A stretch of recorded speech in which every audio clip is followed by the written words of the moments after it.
आदरणीय मेरे प्रिय दोस्तों और भक्तों, आज आपको नवरात्र के बारे में आरंभ होने वाले हैं, इसलिए सोचा कि आपको नवरात्र के बारे में बता दूं। दोस्तों और भक्तों, आश्विन मास की शुक्ल पक्ष की प्रतिपदा से नवमी तक को नवरात्र करते हैं, मनाते हैं। दोस्तों, घट स्थापना, दुर्गा पूजा सामग्री, इसमें गंगा जल, रौली, मौली, पान, सुपारी, धूप बत्ती, घी का दीपक, फल फूल की माला, बिल्वपत्र, चावल, केले का खंभा, वंदनवार के वास्ते आम के पत्ते, चंदन, घट, नारियल, हल्दी की गांठ, पंचरत्न, लाल वस्त्र, पूर्ण पात्र, चावल से भरा हुआ पात्र और गंगा की मृत्तिका, जौ, बताशा, सुगंधित तेल, सिंदूर, कपूर, पंच सुगंध, नैवेद्य के वास्ते फल इत्यादि, पंचामृत, दूध, दही, मधु, चीनी, पंचगव्य, गाय का गोबर, गौमूत्र, गौ दूध, गौ दही, गौ घृत, दुर्गा जी की स्वर्ण मूर्ति या मृत्तिका की प्रतिमा, कुमारी पूजन के लिए वस्त्र, आभूषण तथा नैवेद्य आदि, अष्टमी में ज्योति पूजन के वास्ते उपरोक्त सामग्री। दोस्तों, यह चाहिए होती है। डाब, घृत और गंगा जल इत्यादि भी इसमें प्रयुक्त में लाते हैं। दोस्तों, इसके पश्चात श्री दुर्गा नवरात्र व्रत का आता है। दोस्तों, इसकी विधि और विधान आपको बता रहा हूँ। दोस्तों, इस व्रत में उपवास या फलाहार आदि का कोई भी विशेष नियम नहीं है। प्रातःकाल उठकर स्नान किया जाता है और मंदिर में जाकर या घर पर ही नवरात्रों में दुर्गा जी का ध्यान करके यह कथा पढ़ी जाती है। कन्याओं के लिए यह व्रत विशेष फलदायक होता है। श्री जगदम्बा की कृपा से सारे विघ्न दूर हो जाते हैं। कथा के अंत में बारंबार दुर्गा माता तेरी सदा ही जय हो का उच्चारण करते हैं। दोस्तों, इसके पीछे एक कथा आती है जो मैं आपको सुनाता हूँ। दोस्तों, बृहस्पति जी ने बताया कि हे ब्रह्मा जी, आप अत्यंत बुद्धिमान, सर्वशास्त्र तथा चारों वेदों को जानने वालों में अति श्रेष्ठ हो। हे प्रभु, कृपा करके मेरा वचन सुनिए। चैत्र, आश्विन, माघ और आषाढ़ मास के शुक्ल पक्ष में नवरात्र का व्रत और उत्सव क्यों किया जाता है? हे भगवान, इस व्रत का फल क्या है और किस प्रकार करना यह उचित होता है? और पहले इस व्रत को किसने किया, मुझे विस्तार से बताइए। बृहस्पति जी का ऐसा प्रश्न सुनकर ब्रह्मा जी ने बताया कि हे बृहस्पति, प्राणियों का हित करने की इच्छा से तुमने बहुत ही अच्छे प्रश्न किए। जो मनुष्य मनोरथ पूर्ण करने वाली दुर्गा, महादेवी, सूर्य और नारायण का ध्यान करते हैं, वे मनुष्य धन्य हैं। यह नवरात्र व्रत संपूर्ण कामनाओं को पूर्ण करने वाला है।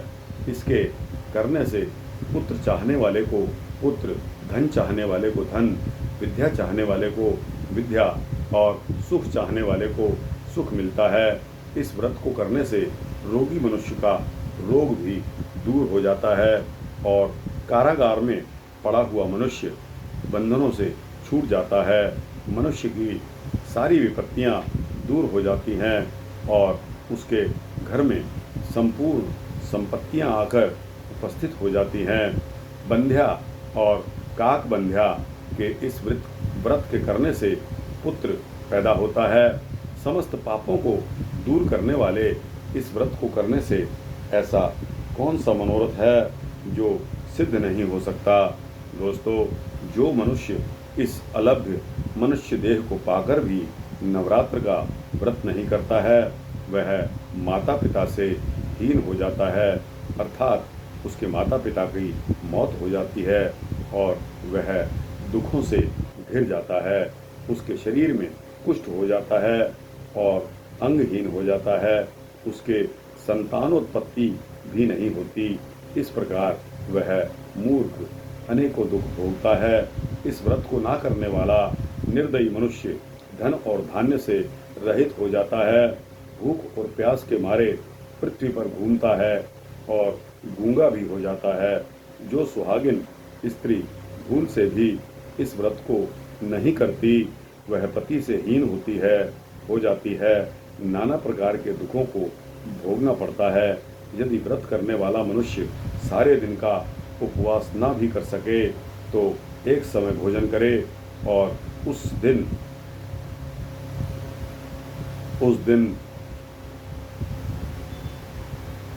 नवराज व्रत की कथा का श्रवण करे। हे बृहस्पति, जिसने पहले इस महाव्रत को किया उसका पवित्र इतिहास ही मैं तुम्हें सुनाता हूँ, तुम सावधान होकर सुनो। इस प्रकार ब्रह्मा जी के वचन सुनकर बृहस्पति जी बोले कि हे ब्राह्मण, मनुष्यों का कल्याण करने वाले इस व्रत के इतिहास को मुझे बताइए, मैं सावधानी से सुन रहा हूँ। आपको शरण आए हुए मुझ पर कृपा करो। ब्रह्मा जी ने बताया कि पीठत नाम के मनोहर नगर में एक अनाथ नाम का ब्राह्मण रहता था। वह भगवती दुर्गा का भक्त था। उसके संपूर्ण सद्गुणों से युक्त मानो ब्रह्मा की सबसे पहली रचना हो ऐसी यथार्थ नाम वाली सुमति नाम की एक अत्यंत सुंदर कन्या पैदा हुई। वह कन्या सुमति अपने घर के बालकपन में अपनी सहेलियों के साथ क्रीड़ा करती हुई इस प्रकार बढ़ने लगी जैसे शुक्ल पक्ष में चंद्रमा की कलाएं बढ़ती हैं। उसका पिता प्रतिदिन दुर्गा जी की पूजा और होम किया करता था। उस समय वह भी नियम से वहाँ उपस्थित होती थी। एक दिन वह सुमति अपनी सखियों के साथ खेलने लग गई और भगवती के पूजन में उपस्थित नहीं हो सकी। उसके पिता को पुत्री की ऐसी असावधानी देखकर बहुत क्रोध आया और पुत्री से उन्होंने कहा कि हे दुष्ट पुत्री, आज प्रभात से तुमने भगवती का पूजन नहीं किया, इस कारण मैं किसी कुष्ठी और दरिद्र मनुष्य के साथ तेरा विवाह कर दूंगा। इस प्रकार कुपित पिता के वचन सुनकर सुमति को बड़ा ही दुख हुआ और पिता से कहने लगी कि हे पिताजी, मैं आपकी कन्या हूँ, मैं आपके सब तरह से अधीन हूँ, जैसी आपकी इच्छा हो वैसा ही करिए। रोगी, कुष्ठी या और किसी के साथ जैसी आपकी इच्छा हो मेरा विवाह कर सकते हो, होगा वही जो मेरे भाग्य में लिखा होगा। मेरा तो इस पर पूर्ण विश्वास है। मनुष्य ने जाने कितने मनोरथों का चिंतन किया होता है, पर वह होता तो नहीं जो भाग्य में विधाता ने लिखा है। जो जैसा करता है उसको वैसा ही फल कर्म के अनुसार मिलता है, क्योंकि कर्म करना मनुष्य के अधीन है पर फल देना देवता के अधीन है। जैसे अग्नि में पड़े हुए तृण आदि उसको अधिक प्रदीप्त कर देते हैं, उसी तरह अपनी कन्या के ऐसे निर्भयता से कहे हुए वचन सुनकर उस ब्राह्मण को अधिक क्रोध आया। तब उसने अपनी कन्या का एक कुष्ठी के साथ विवाह कर दिया और अत्यंत क्रुद्ध होकर पुत्री से कहने लगा कि जाओ जाओ, जल्दी जाओ, अपने कर्म का फल भोगो। देखते हैं केवल भाग्य भरोसे रहकर तुम क्या करती हो। इस प्रकार से कहे गए पिता के कटु वचनों को सुनकर सुमति अपने मन में विचार करने लगी कि अहो, मेरा बड़ा ही दुर्भाग्य है जिससे मुझे ऐसा पति मिला। इस तरह अपने दुख का विचार करती हुई वह सुमति अपने पति के साथ वन में चली गई और भयानक वन में कुशायुक्त उस स्थान पर उन्होंने वह रात बड़े कष्ट से व्यतीत की। उस गरीब बालिका की ऐसी दशा देखकर भगवती पूर्व पुण्य के प्रभाव से प्रकट हो गई। सुमति से कहने लगी कि हे दीन ब्राह्मणी, मैं तुम पर अति प्रसन्न हूँ, तुम जो चाहो वरदान मांग लो। मैं प्रसन्न होने पर मनवांछित फल देने वाली हूँ। इस प्रकार भगवती दुर्गा का वचन सुनकर ब्राह्मणी ने कहा कि आप कौन हैं जो मुझ पर प्रसन्न हो गए हो? यह सब मेरे लिए कहो और कृपा दृष्टि से मुझ दीन दासी को कृतार्थ करो। ऐसा ब्राह्मणी का वचन सुनकर देवी ने कहा कि मैं आदिशक्ति हूँ और मैं ही ब्रह्मा, विद्या और सरस्वती हूँ। मैं प्रसन्न होने पर प्राणियों का दुख दूर करके उनको सुख प्रदान करती हूँ। हे ब्राह्मणी, मैं तुझ पर तेरे पूर्व जन्म के पुण्य के प्रभाव से अति प्रसन्न हूँ। तुम्हारे पूर्व जन्म का वृत्तांत तुम्हें सुनाती हूँ। ध्यानपूर्वक सुनो कि तुम पूर्व जन्म में निषाद यानी कि भील की स्त्री थी और अति पवित्रता थी और बहुत पवित्र रहती थी। एक दिन तेरे पति निषाद ने चोरी कर ली। चोरी करने के कारण तुम दोनों को सिपाहियों ने पकड़ लिया और ले जाकर जेल में बंद कर दिया। उन लोगों ने तुझे और तेरे पति को भोजन भी नहीं दिया। इस प्रकार नवरात्र के दिनों में तुमने ना तो कुछ खाया और ना ही जल पिया। इसलिए 9 दिन तक नवरात्र का आपका व्रत हो गया। हे ब्राह्मणी, उन दिनों में जो व्रत हुआ उस व्रत के प्रभाव से प्रसन्न होकर तुम्हें मनोवांछित वस्तु दे रही हूँ। तुम्हारी जो इच्छा हो सो मांग लीजिए। इस प्रकार दुर्गा जी ने कहे हुए वचन सुनकर ब्राह्मणी बोली कि अगर आप मुझ पर प्रसन्न हैं तो हे दुर्गे, आपको प्रणाम करती हूँ। कृपया करके मेरे पति के कोढ़ को दूर कर दीजिए। देवी जी कहने लगी कि उन दिनों में जो तुमने व्रत किया था उस व्रत के एक दिन का पुण्य अपने कोढ़ दूर करने के लिए अर्पण करो। मेरे प्रभाव से तेरा पति कोढ़ से रहित हो जाएगा और सोने के समान शरीर वाला हो जाएगा।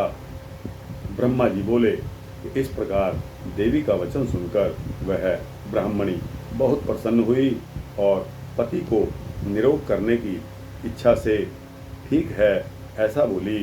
तब तक उसके पति का शरीर भगवती दुर्गा की कृपा से कुष्ठहीन होकर अति कांति युक्त हो गया, जिसकी कांति के सामने चंद्रमा की कांति भी क्षीण हो जाती है।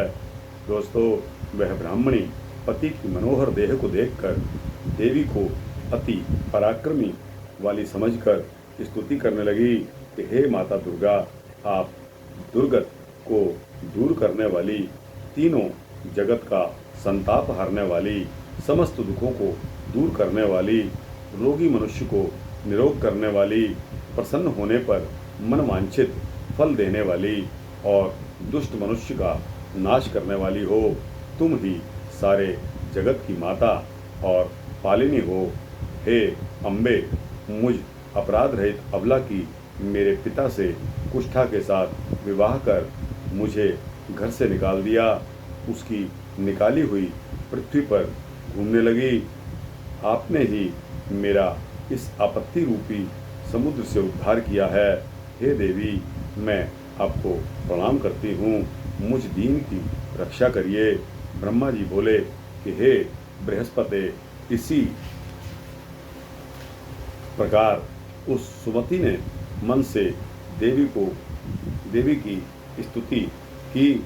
उससे हुई स्तुति सुनकर देवी को बहुत संतोष हुआ और ब्राह्मणी से कहने लगी कि हे ब्राह्मणी, तुम्हारे उदालव नाम का एक अति बुद्धिमान, धनवान, कीर्तिवान और जितेंद्रिय पुत्र शीघ्र ही पैदा होगा। ऐसा कहकर वह देवी उस ब्राह्मणी से फिर कहने लगी कि हे ब्राह्मणी, और जो कुछ भी तुम्हारी इच्छा हो, मनवांछित वस्तु मांग सकती हो। ऐसा भगवती दुर्गा का वचन सुनकर सुमति ने कहा कि हे भगवती माँ दुर्गे, अगर आप मेरे ऊपर प्रसन्न हैं तो कृपा करके मुझे नवरात्रि विधि बताइए। हे दयावती, जिस विधि से नवरात्र करने के लिए आप प्रसन्न होती हैं, उस विधि और उसके फल को मेरे लिए विस्तार से बताएं। इस प्रकार ब्राह्मणी के वचन सुनकर दुर्गा कहने लगी कि हे ब्राह्मणी, मैं तुम्हारे लिए संपूर्ण पापों को दूर करने वाली नवरात्र व्रत विधि को बतलाती हूँ, जिसको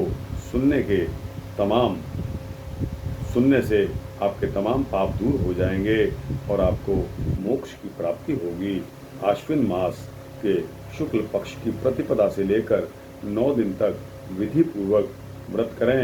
यदि दिन भर का व्रत न भी कर सकें तो एक समय का भोजन करें। पढ़े लिखे ब्राह्मणों से पूछकर घट स्थापना करें और वाटिका बनाकर उसको प्रतिदिन जल से सींचें। महाकाली, महालक्ष्मी और महासरस्वती की मूर्तियां बनाकर उनकी नित्य विधि सहित पूजा करें और पुष्पों से विधि पूर्वक अर्घ्य दें। बिजौर के फूल से अर्घ्य देने से रूप की प्राप्ति होती है। जायफल से कीर्ति, दाख से स्वार्थ की सिद्धि होती है। आंवले से सुख और केले से भूषण की प्राप्ति होती है। इस प्रकार फलों से अर्घ्य देकर यथा विधि हवन करें। खांड, घी, गेहूं, शहद, जौ, तिल, बिंब, नारियल, दाख और कदम्ब इनसे हवन करें। गेहूं होम करने से लक्ष्मी की प्राप्ति होती है। खीर व चंपा के पुष्पों से धन और पत्तों से तेज और सुख की प्राप्ति होती है। आंवले से कीर्ति और केले से पुत्र प्राप्त होता है। कमल से राज सम्मान और दाखों से सुख संपत्ति की प्राप्ति होती है। खांड, घी, नारियल, शहद, जौ और बिल, तिल इनसे तथा फलों से होम करने से मनवांछित वस्तु की प्राप्ति होती है। व्रत करने वाला मनुष्य इस विधान से होम कर आचार्य को अत्यंत नम्रता के साथ प्रणाम करता है और यज्ञ की सिद्धि के लिए उसे दक्षिणा देता है। इस महाव्रत को पहले बताई हुई विधि के अनुसार जो कोई भी करता है उसके सारे मनोरथ सिद्ध हो जाते हैं। इसमें तनिक भी संशय की बात नहीं है। इन 9 दिनों में जो कुछ दान आदि दिया जाता है उसको करोड़ों गुना उसको मिलता है। इस नवरात्र के व्रत करने से अश्वमेध यज्ञ का फल मिलता है। हे ब्राह्मणी, इस संपूर्ण कामनाओं को पूर्ण करने वाले उत्तम व्रत को तीर्थ, मंदिर अथवा घर में ही विधि विधान के अनुसार किया जाता है। ब्रह्मा जी बोले कि हे बृहस्पति, इस प्रकार ब्राह्मणी को व्रत की विधि और फल बताकर देवी अंतर्ध्यान हो गई। जो मनुष्य या स्त्री इस व्रत को भक्ति पूर्वक करता है वह इस लोक में सुख पाकर अंत में दुर्लभ मोक्ष को प्राप्त होता है। हे बृहस्पति, यह दुर्लभ व्रत का महात्म्य मैंने तुम्हारे लिए बतलाया। ऐसा ब्रह्मा जी के वचन सुनकर बृहस्पति जी आनंद के कारण रोमांचित हो गए और ब्रह्मा जी से कहने लगी कि हे ब्रह्मा जी, आपने मुझ पर कृपा की और अमृत के समान इस नवरात्र व्रत का महात्म्य सुनाया। हे प्रभु, आपके बिना और कौन इस महात्म्य को सुना सकता है।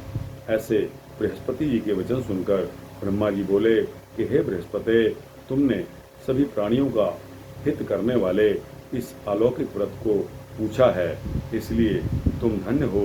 यह भगवती शक्ति संपूर्ण लोगों का पालन करने वाली है। इस महादेवी के प्रभाव को कौन जान सकता है।